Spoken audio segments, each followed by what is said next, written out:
Hai semuanya, pernahkah kamu merasa senang banget waktu berhasil membeli baju baru yang kamu taksir dari lama? Sensasi saat mencoba di fitting room, membayangkan cocok dipakai ke acara nanti, atau sekadar melihat label harganya yang lagi diskon gila-gilaan, rasanya itu bikin hati berbunga-bunga. Tapi, setelah rasa senang itu berlalu, kadang muncul perasaan lain. Perasaan gak enak, semacam rasa bersalah, apalagi kalau teringat tumpukan baju di lemari yang belum tentu terpakai, atau mendengar berita tentang dampak fast fashion.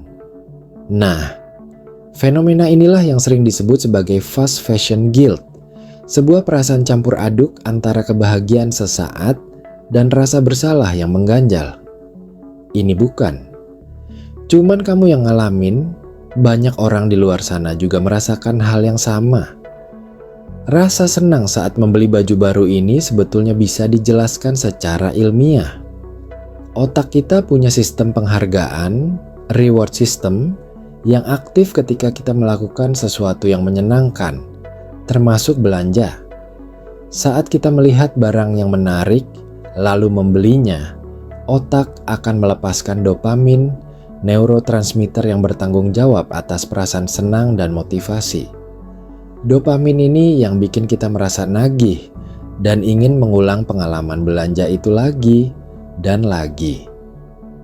Apalagi dengan trik pemasaran fast fashion yang selalu menawarkan model-model terbaru dengan harga miring, rasanya sulit banget menolak godaan.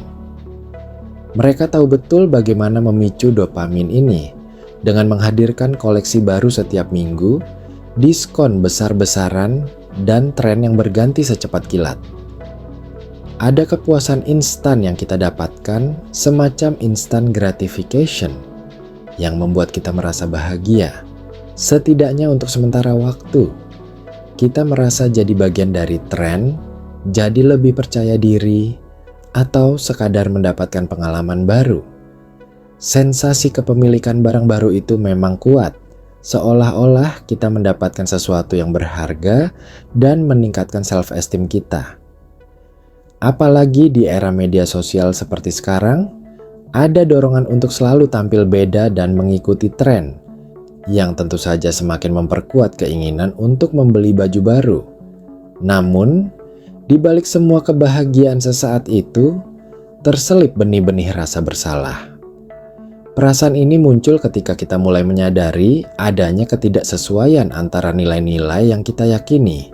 Misalnya, kepedulian terhadap lingkungan atau etika produksi dengan tindakan kita membeli produk fast fashion yang seringkali punya jejak lingkungan dan sosial yang buruk. Inilah yang dalam psikologi disebut sebagai kognitif disonansi. Secara sederhana, cognitive dissonance adalah kondisi mental yang tidak nyaman karena adanya dua atau lebih pikiran, kepercayaan, atau nilai yang bertentangan.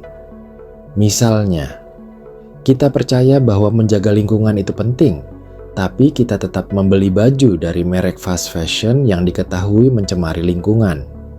Pertentangan antara keyakinan dan tindakan inilah yang menimbulkan perasaan tidak nyaman atau rasa bersalah tadi. Untuk mengurangi ketidaknyamanan ini, kita bisa melakukan beberapa hal. Pertama, kita bisa mengubah perilaku, yaitu berhenti membeli fast fashion. Tapi ini seringkali sulit karena godaan yang besar. Kedua, kita bisa mengubah keyakinan kita, misalnya dengan meyakinkan diri sendiri bahwa dampak fast fashion tidak terlalu besar, atau bahwa satu baju yang kita beli tidak akan membuat perbedaan. Ketiga, kita bisa menambah elemen kognitif baru, seperti fokus pada sisi positifnya. Misalnya, aku beli ini karena diskon, jadi hemat uang. Atau, aku beli ini karena butuh banget. Semua ini adalah cara otak kita mencoba untuk mengurangi ketidaknyamanan dari cognitive dissonance. Dampak dari cognitive dissonance ini tidak hanya berhenti pada perasaan bersalah sesaat, tapi juga bisa memengaruhi kesehatan mental kita dalam jangka panjang. Ketika kita terus-menerus mengalami pertentangan batin ini, bisa muncul perasaan cemas, frustrasi, atau bahkan depresi. Kita jadi sering overthinking, merasa tidak konsisten dengan diri sendiri, dan akhirnya menurunkan self-worth kita. Bayangkan saja, setiap kali kita membuka lemari dan melihat baju-baju yang baru kita beli dari merek fast fashion, bisa jadi muncul pertanyaan di benak kita. Apakah aku sudah melakukan hal yang benar? Apakah aku sudah cukup peduli terhadap lingkungan? Pertanyaan-pertanyaan ini, jika terus-menerus muncul tanpa penyelesaian, bisa menggerogoti ketenangan batin kita. Selain itu, budaya konsumsi fast fashion yang tak henti-hentinya juga bisa memicu perbandingan sosial. Kita melihat orang lain di media sosial selalu tampil dengan baju terbaru, dan ini memicu keinginan untuk selalu mengikuti, padahal kita tahu di satu sisi itu tidak baik. Lingkaran setan ini bisa menyebabkan stres, kecemasan, dan rasa tidak puas yang berkelanjutan. Kita terjebak dalam siklus membeli untuk merasa senang, lalu merasa bersalah, dan terus begitu. Lalu, apa yang bisa kita lakukan untuk keluar dari lingkaran fast fashion guilt ini? Pertama, sadari bahwa kamu tidak sendirian. Banyak sekali orang yang merasakan hal yang sama. Ini adalah masalah struktural yang diciptakan oleh industri fast fashion itu sendiri. Jadi, jangan terlalu keras pada diri sendiri. Kedua, mulai perlahan-lahan mengubah kebiasaan. Tidak harus langsung drastis berhenti membeli fast fashion sama sekali.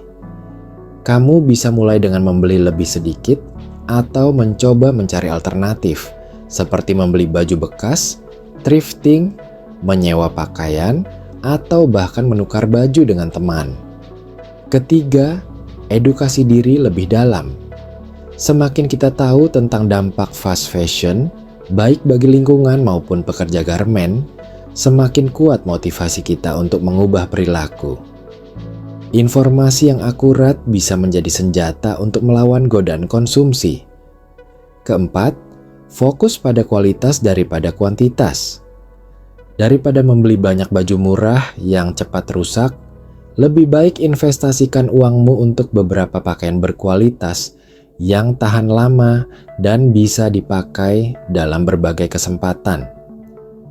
Konsep kapsul wardrobe bisa jadi solusi, di mana kamu hanya punya sedikit pakaian, tapi semuanya bisa dipadu-padankan. Kelima, praktikan mindful consumption. Sebelum membeli sesuatu, tanyakan pada diri sendiri, apakah aku benar-benar butuh ini? Berapa kali aku akan memakainya? Apakah ini sejalan dengan nilai-nilaiku? Dengan lebih sadar dalam setiap keputusan pembelian, kita bisa mengurangi impulsivitas dan membuat pilihan yang lebih bijak. Mungkin kamu juga bisa mulai dengan melakukan detox fast fashion selama beberapa waktu, misalnya sebulan atau 2 bulan, tidak membeli baju baru sama sekali. Ini bisa membantumu untuk mengidentifikasi pola kebiasaan belanja dan menemukan cara lain untuk mendapatkan kepuasan selain dari belanja. Selain itu, pertimbangkan untuk mendukung merek-merek yang sustainable dan etis. Meskipun harganya mungkin sedikit lebih mahal, setidaknya kita tahu bahwa kita berkontribusi pada praktik yang lebih baik. Ini juga bisa mengurangi cognitive dissonance, karena tindakan kita jadi lebih selaras dengan nilai-nilai yang kita pegang. Proses ini memang tidak instan, dan akan ada kalanya kamu mungkin tergelincir dan kembali membeli fast fashion. Tapi yang terpenting adalah konsistensi dan terus belajar. Setiap langkah kecil menuju konsumsi yang lebih bertanggung jawab adalah kemajuan. Ingat, tujuannya bukan untuk menjadi sempurna, tapi untuk menjadi lebih baik. Pada akhirnya, fast fashion guilt adalah alarm yang memberitahu kita bahwa ada sesuatu yang tidak beres antara keinginan kita untuk merasa senang melalui konsumsi dan kesadaran kita akan dampak negatif dari konsumsi tersebut. Ini adalah pertarungan internal yang nyata, yang menunjukkan bahwa kita sebagai konsumen mulai lebih sadar akan peran kita dalam sistem yang lebih besar. Mengelola cognitive dissonance ini bukan hanya tentang bagaimana kita berbelanja, tapi juga tentang bagaimana kita hidup selaras dengan nilai-nilai kita. Ini adalah kesempatan untuk meninjau kembali prioritas kita, menemukan sumber kebahagiaan yang lebih bermakna di luar belanja, dan berkontribusi pada dunia yang lebih baik. Satu keputusan belanja pada satu waktu. Rasa senang saat membeli baju baru itu wajar, tapi rasa bersalahnya juga valid. Penting untuk mengakui keduanya dan mencari jalan keluar yang sehat bagi diri kita dan bagi planet ini. Kita semua punya peran untuk menciptakan masa depan fashion yang lebih berkelanjutan, dimulai dari lemari pakaian kita sendiri dan keputusan yang kita buat setiap hari.